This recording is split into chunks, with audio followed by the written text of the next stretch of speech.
Jyotiswara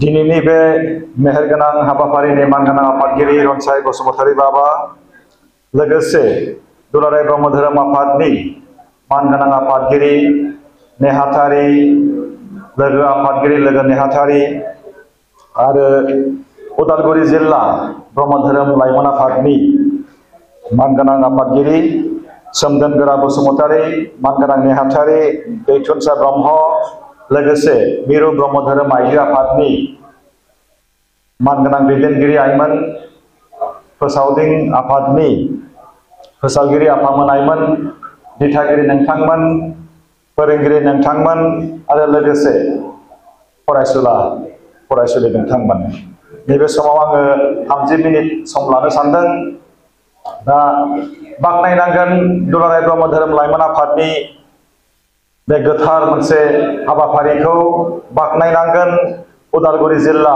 Brahma धोरोम लाइमोन आफादनि बे गेदेरथार थांखिजों खुंनाय बे हाबाफारिखौ जोङो बयबो लुबैयो जोंनि फरायसाफ्रा मोजां मानसि जाथों उथ्रिसार मानसि जाथों आंहा मोनसे बाथ्रा गोसोआव दङ सत्येन्द्र बसुमतारी बाबाया आंखौ जेब्ला लोगो मोनो अब्ला बुङो जोंनि फरायसाफ्रा खायफा डक्टर जानांगौ खायफा अफिसार जानांगौ खायफा इन्जिनियार जानांगौ बेयावनो दङ फिलसफि बे सोदोबावनो दङ हाबनानै माखासे सान्थौ जोंनि फरायसाफ्रा बे सान्थौखौनो बिजिरनांगोन बे सान्थौखौनो जोंनि गोसो गोरबोआव लानांगोन गोसो गोरबोआव जाय फरायसाफ्रा गेदेर मानसिफोरनि बोसोनखौ बिमा बिफानि बोसोनखौ फोरोंगिरिनि बोसोनखौ लानो हागोन बैबायदि फरायसाफोरखौ बुहुमनि जायखिजाया सुथुरानो फेजेननो हानाय नङा दिनै जोङो नुदों जोंनि फरायसाफ्रा माब्लाबा मेगन मोदै हुगारदों खायफा फरायसाफ्रा मेगन मोदैखौ हुगारनो हायैयाव सहायनो हायैयाव सुइसाइड जादों जोङो नुबोदों जोंनि फरायसाफ्रा खायफा सहायनो हायैयाव फरायनायखौ ज्राब गारदों जोङो नुबोदों खायफा फरायसाफ्रा फरायनायखौ फरायनो हायैयाव उन्दै बैसोआवनो हाबा जानानै गोदाव सोराव जानायखौ जोङो नुबोदों नाथाय जोंनि फरायसा समाजाव बेबायदि जेंनाया मानो जायो मानि थाखाय जायो बेनि माखासे जाहोनखौ आङो बुंनो सानदों डिप्रेसन स्ट्रेस बेखौ जोङो माबायदि मेनेज खालामनो जों बयबो मिथिगौ जोङो जुदि हाजोआव थायोब्ला आंनि न'आ बै हायेनाव जानायमोनब्ला जों जुदि लैथो सेराव थायो अब्ला जों मा बुङो जोंनि न'आ बै हाजोआव जानायमोनब्ला जेब्ला जोङो हायेनाव थायो अब्ला जोङो बुङो जोंनि न'आ बै लैथो सेराव जानायमोनब्ला जोंनि न'आ दिल्ली मुम्बाइआव जानायमोनब्ला जोंनि न'आ बिल्डिं जानायमोनब्ला जोंहा गारि थानायमोनब्ला मबाइल थानायमोनब्ला धोनि जानायमोनब्ला बेसेबां एक्सपेक्टेशन बेसेबां हाई एक्सपेक्टेशन बे एक्सपेक्टेशनखौ जेब्ला फुलफिल खालामनो हाया अब्ला जोंनि गोसोआव मा फैयो डिप्रेशन फैयो जोंनि गोसो बायनाय फैयो जेब्ला जोंनि गोसोआ बायगोन फरायसाफोरनि गोसोआ जेब्ला बायगोन अब्ला लोरबां जागोन जों बयबो मिथिगौ बारहुंखाया फैखागोन दैबानाया फैखागोन बांग्रिया फैखागोन किन्तु माब्ला फैगोन जों रावबो बुंनो हाया दा बांग्रि फैयोब्ला जों गावखौ माबायदि रैखाथि होनो बबेहाय जों गसंनो दैबाना फैयोबा जों बबेहाय जों गसंनो बेखौ जोङो रोंनांगोन जोंहा माखासे सोलो थानांगोन मेल बेखेवगिरि बिथां सुमन ब्रह्म बिथाङा माखासे बाथ्रा बुंलांदों बिथांनि बुंनाय रावफोरावनो दङ माखासे फिलसफि नाथाय जोङो फारसेथिं खोनासंनानै गुबुन फारसेथिं हगार हरो आंहा दाबो गोसोआव दङ जेब्ला आङो सान ओंखारसिमबो उन्दुबाय थायोमोन आंनि आइया आंखौ फोजायोमोन आंहा दाबो गोसोआव दङ आफाया आंखौ फोजायोमोन आइया आंखौ बुङोमोन सिखारदो आरो लेखा फरायदो आफाया आंखौ बुङोमोन सिखारदो आरो लेखा फरायदो बे रावावनो दङ फिलसफि बे फिल'सफियानो दिनै जोंखौ गोहोगोरा खालामदों। नोंथांमोननि सिगाङाव आङो सासे आलासि महरै बिबुंथि लाखिनो खाबु मोनदों। जुदि आंनि आफाया आंनि आइया बैबायदि रावखौ बुङामोनब्ला आं गावखौनो एम्पावार खालामनो हानाय नङामोन। दिनै आंहा माखासे सक्ति दङ। बे सक्तिया आंखौ फुंनि 4 बाजियाव सिखारहोयो। बे सक्तिया आंखौ मा खालामो मिथिगौना? आं फेग्रा मुवा जाया, आं फेग्रा मुवा लोङा। बे जाहैबाय आंनि सक्ति। दा बेनिखायनो जोङो बयबो मिथिनाया मोजां। जोङो बिमानि फंसे राव, बिफानि फंसे राव, फोरोंगिरिनि फंसे राव, बेखौ जोङो गोसो गोरबोआव जोङो लानांगोन। गोसो गोरबोआव जोङो लानांगोन। बे फिल'सफि बेयाव मा दङ? ओरैनो बुंगाराखै। बिमा बिफाया ओरैनो बुंगाराखै। आं नुदों एसे सिगाङाव बान्था मोननाय सासे बिमानि मेगननिफ्राय मोदै ज्रोम ज्रोम गनायखौ आं नुदों। आङो फिल खालामदों फिसानि देरहासार जानायाव बिमानि मेगननिफ्राय रंजानायनि मोदै गदों। जों बयबो मिथिनाया मोजां। जोङो जुदि गावनि बिमानि मेगननि सिगाङाव, बिफानि मेगननि सिगाङाव ड्राग एडिक्टेड जायोब्ला, गावनि जिउखौ जोङो फोजोबनानै लायोब्ला, गावनि फरायनायखौ जोङो गारनानै जाम्बा जायोब्ला, अलसिया जायोब्ला, सुइसाइड जायोब्ला, बिमानि बिफानि गोरबोआ गावफ्लेगोन। मेगननिफ्राय दुखुनि मोदै गगोन। बेबादि बाथ्राखौनो जोङो साननांगौ। बिमाया सोर? बिफाया सोर? जों सोर?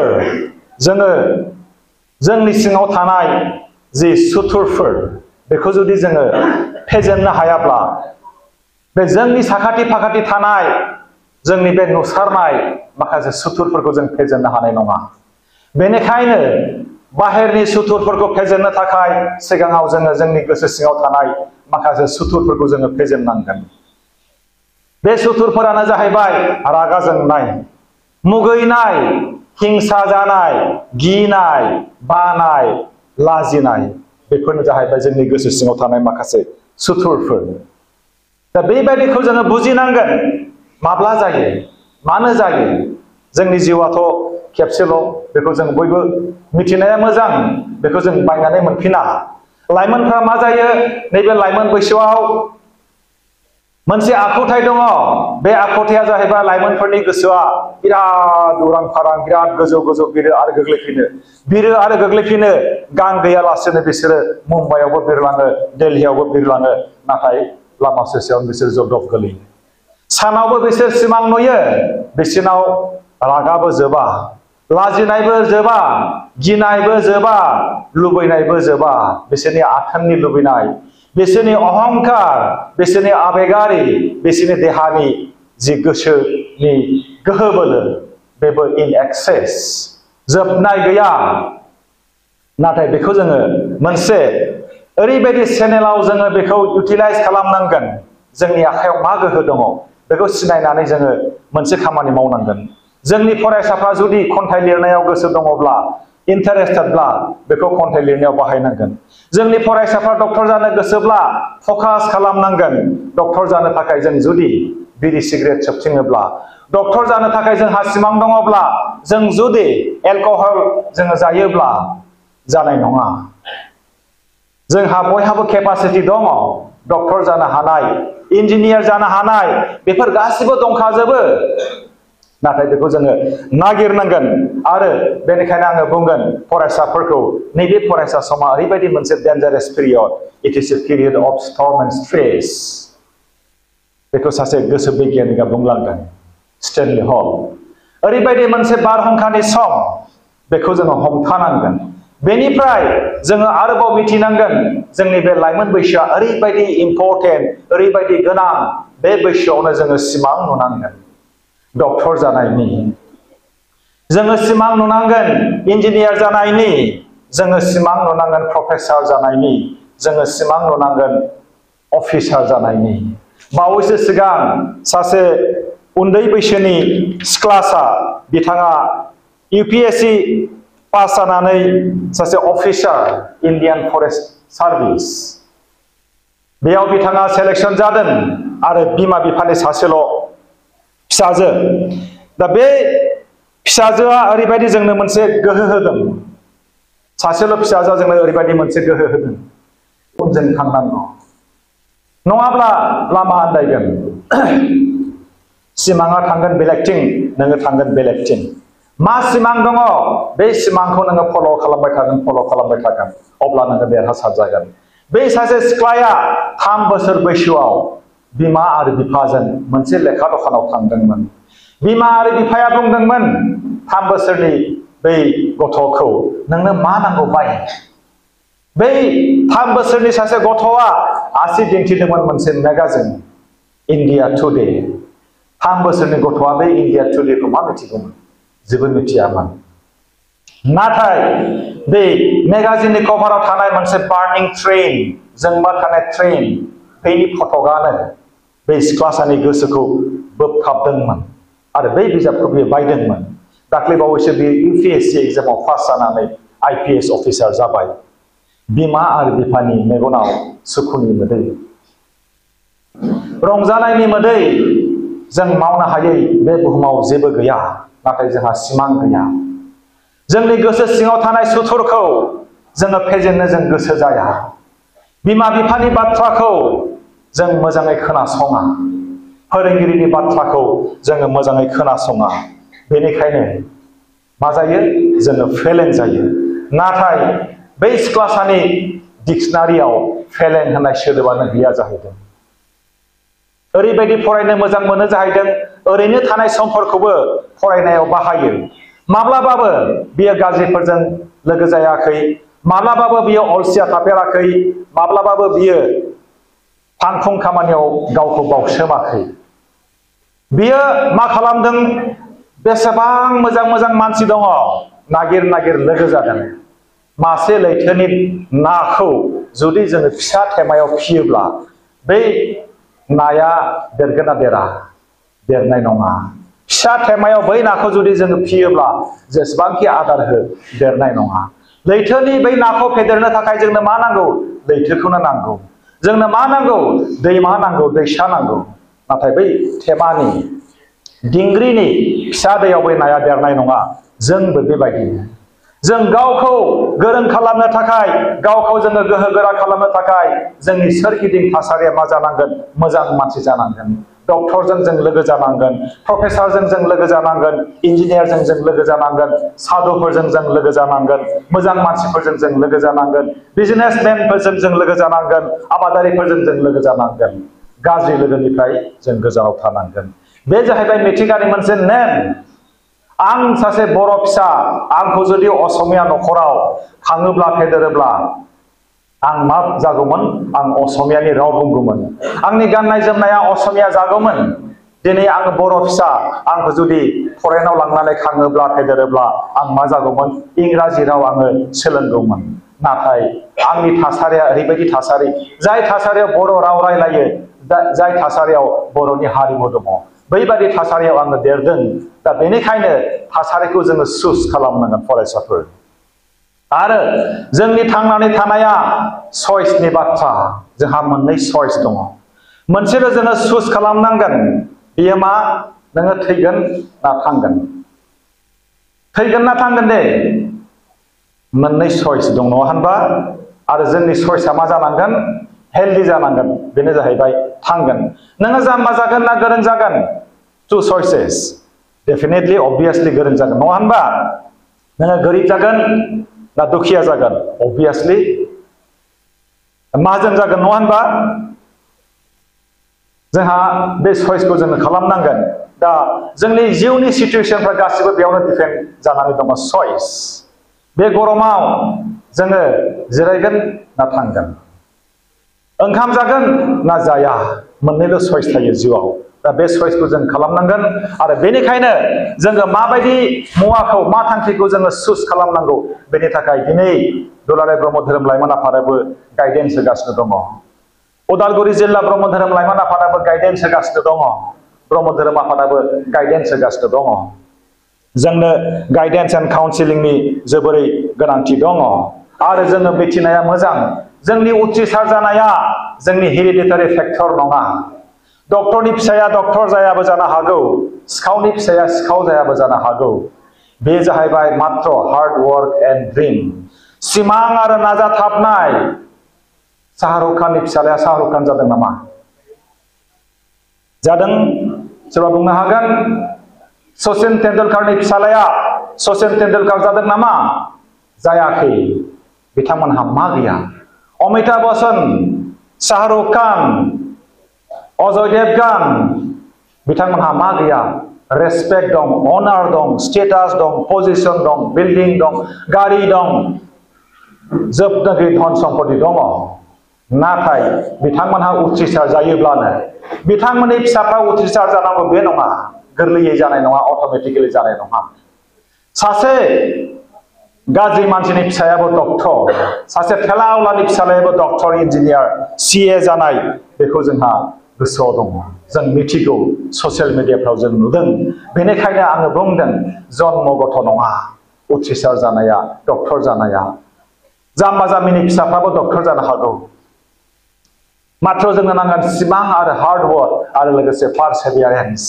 दिनै जों खस्थ' खालामदों गाबोन जों जिरायदों बे नङा मेल बेखेवगिरि बिथाङा फंसे बाथ्रा बुंलांदों जोङो कम्फर्ट जननिफ्राय बाहेरायाव थानांगोन आङो नुदों दहायनिफ्रायनो आं नुदों सोरबा सोरबा सिङा खेंख्रा खेंख्रि जालायलांबाय जिरायनो हाला सहायनो हाला नङा होनबा बेफोर जाखागोन फैखागोन बेफोर नेचारेल नाथाय बेखौ जोङो डिफेन्ड खालामनो थाखाय गावखौ जोङो अर बायदि जोंफुबाय थानाय अर बायदि ब्लाव ब्लाव अर बायदि जों गावखौ जों गोहो गोरा खालामनांगोन मासेबो जुदि थाम्फै फैयोब्ला बे हारसिं बियो सय हांगार जालांगोन सोरबा सुथुरा आंनि खाथियाव फैयोब्ला बे सय हांगार जालांगोन जोंनि ब्रह्म धोरोमाव जयग जों होयो जेब्ला जयगनि अरा रोहो रोहो जोङो मा जायो प्रसादा बेयाव खामग्लिनानै अरखि जायो नङा होनबा जेब्ला जोंनि जयग होनाय अरा जोंहा मा जागोन उखुन्दै लुन लुन खुगोन दा बेनिखायनो जोंनो मा नांगौ बै क्वालिटी अर जोंनि जिउआवबो क्वालिटी जानांगोन जोंनि जिउखौ क्वालिटी खालामनो थाखाय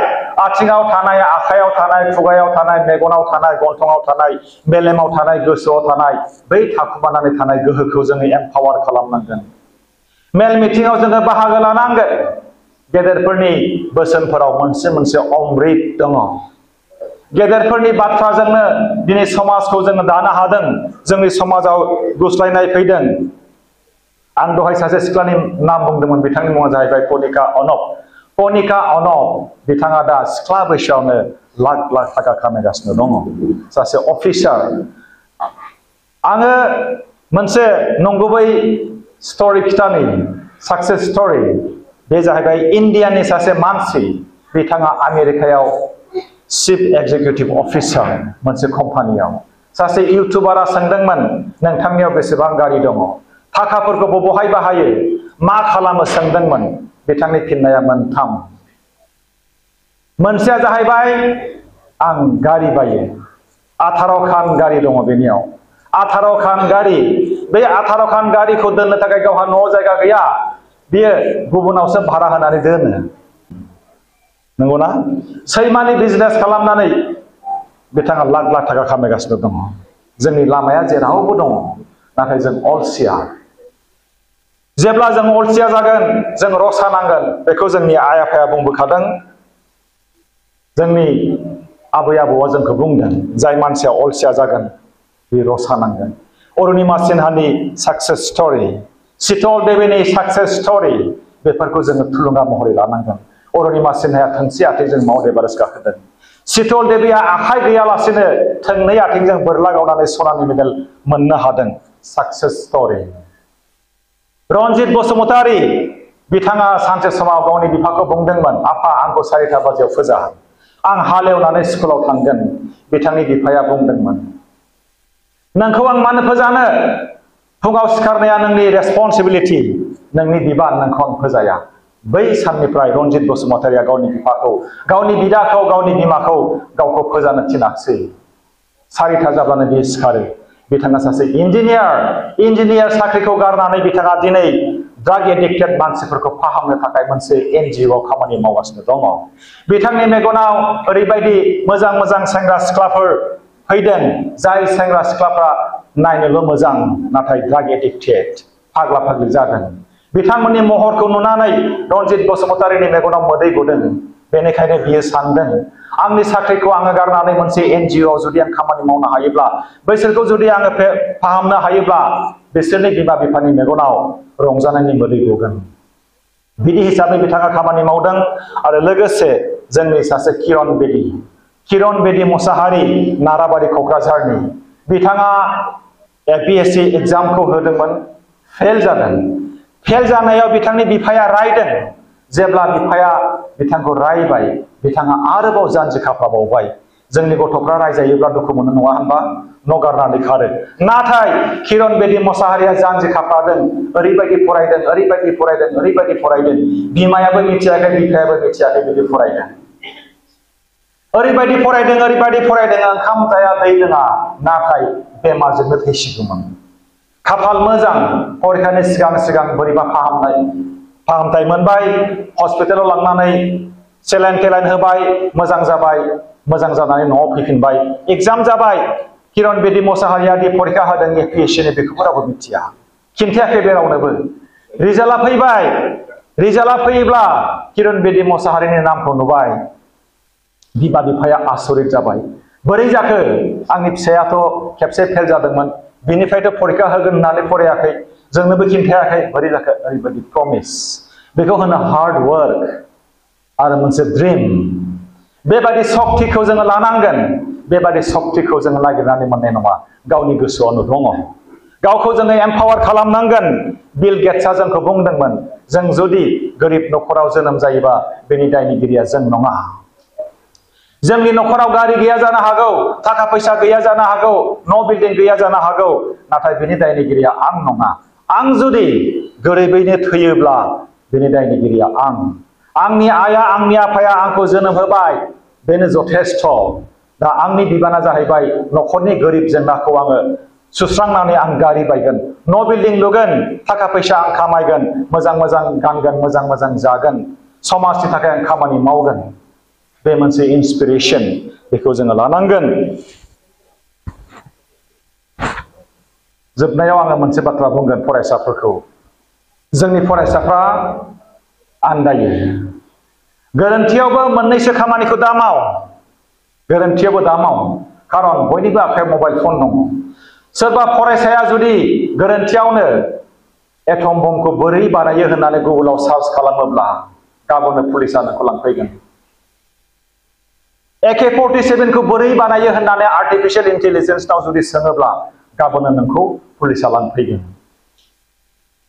बे बाथ्राखौ जोंनि फरायसाफ्रा मिथिया गाज्रि भिडिअखौ जुदि आर्टिफिशियल इन्टेलिजेन्सआव नागिरोब्ला गाबोननो नोंखौ लांफैगोन पुलिसफ्रा बेनिखायनो साबधान गोरोन्थि मेसेजखौ जोङो दा नागिर जोंनि इउटुबाव आर्टिफिशियल इन्टेलिजेन्सआव नोंनो मा नांगौ होजोबगोन नाथाय नोङो पुलिसनि न'आव थांनांगोन बेखौ गोसोआव जों लानाया मोजां जोङो सांग्रां जानांगोन जोबनायाव आङो बुंगोन जोंनि प्रायरिटिया मा फरायसाफोर नोंसिनि प्रायरिटिया मा दे बुंलाय बे सानै फरायसालिया बुंलाय माखौ नोंसोर गोनांथि होयो नोंसिनि थाखाय माया गोनांसिन घरि जुथा लेखा दै ओंखाम माया गोनांसिन दे प्रायरिटि हेल्थ एन्ड एडुकेसन फरायसाफोरनि priority health and education chips Kurkure मेगि चाउमिन जाय फरायसाफ्रा सानफ्रोमबो जायो आं गेरेन्टि होयो सानसेब्लाबो बिसोर भुगिनांगोन बेयाव जेबो फुड भेलु गैया आं एसे सिगाङाव नुदोंमोन मेल जायनि सिगां बैयाव बाहेरायाव जिरायदोंमोन आङो सोरबा बाबामोनहा प्लास्टिकआव कोल्ड ड्रिंक्स लाबोदों बे कोल्ड ड्रिंक्सआ मोजां नङा पयजन सोरबा बिमाया बिफाया जुदि गावनि गथ'खौ अननानै नै आफा कुरकुरे लाबोदों नै आफा पेप्सि लाबोदों मा होननाय जादों मिथिगौ ना नै आफा बे बिसखौ लों नै आयै नैबे बिसखौ जा होननाय जादों जुदि आंनि खोथाया नंखायब्ला 10 बोसोरनि उनाव आं थांनानै थायोब्ला नोंथांमोनहा आंखौ बुं चिप्स कुरकुरे जेबो फुड भेलु गैया